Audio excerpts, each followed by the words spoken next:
Welcome, welcome, welcome. Hello, I'm your host, Mrs. M. And if you haven't, make sure you click the link below. That way you can subscribe to my channel and not miss out on anything you need to scale your business to six figures and beyond. Pow!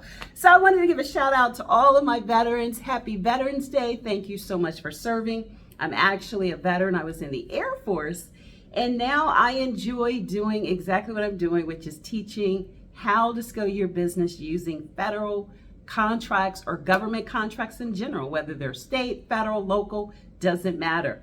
Now, I am going to talk a little bit about what impact we feel may come from the results of the election. Now, I'm just going to talk in a generality because we really don't know, and there could be a lot of speculation one way or the other. Yes, there are some things that changed when it came to federal contracting. Last time there was a change in the election under different administrations, and that happens all the time. So let's just understand that there are positions that change every time there is a change and there's an impact in the election. Absolutely.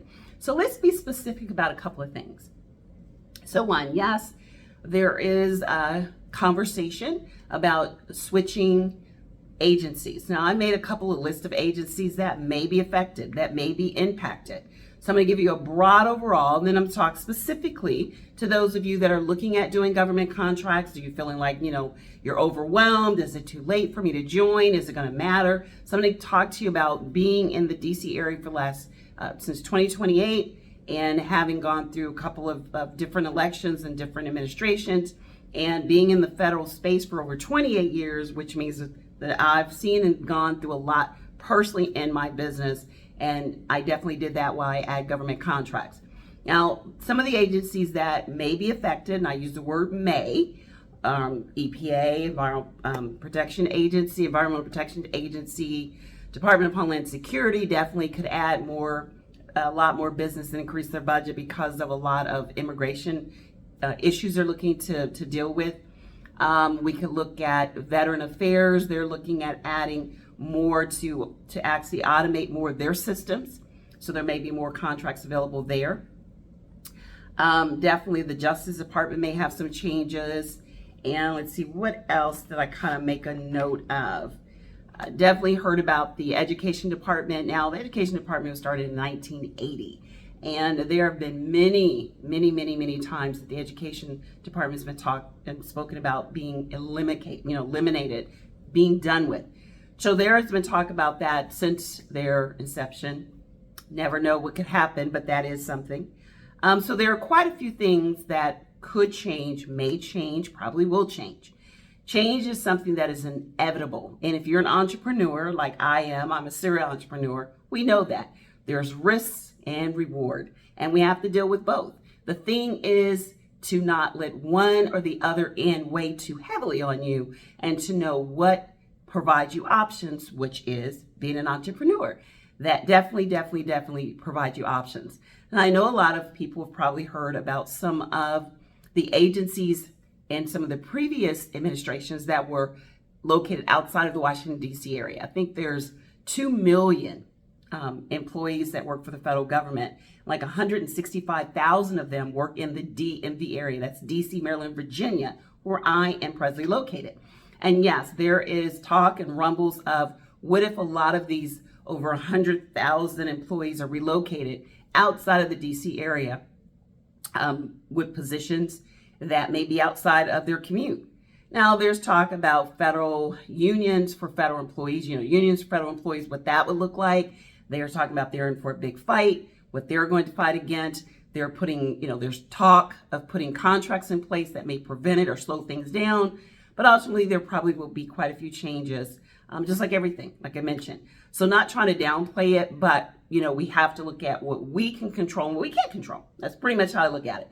What can I control and what can I not control?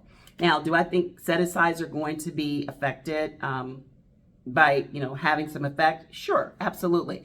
From even if the slightest is when it comes to the reduction in goals. There's always goals that are usually met for set-asides, and set-asides are one thing that may be truly affected. Now, there may be something grandfathered in, so those of you that are looking at getting your certs, maybe you want to speed up that process. If you already have your CAGE code, congratulations if you do. Speed that process up. Start getting on that one. They've got everything combined into one portal. Makes it really nice.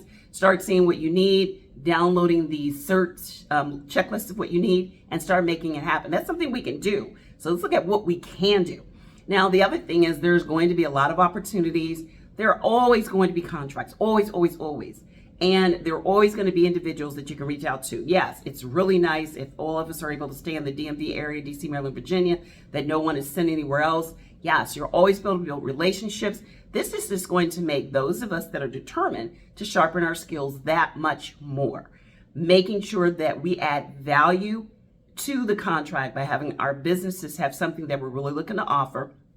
And then we're not dependent upon anything when it comes to set-asides or anything like that. I know people that are winning millions of dollars in contracts and they've never gotten an 8A, a woman-owned small business, a veteran, a hub. Lots and lots of people in the DMV area that I know that have not done any of that. And they've gotten millions of dollars in contracts because they've been able to create a business that actually has value, lots of value. And that's what I talk about when I talk about my OBART system.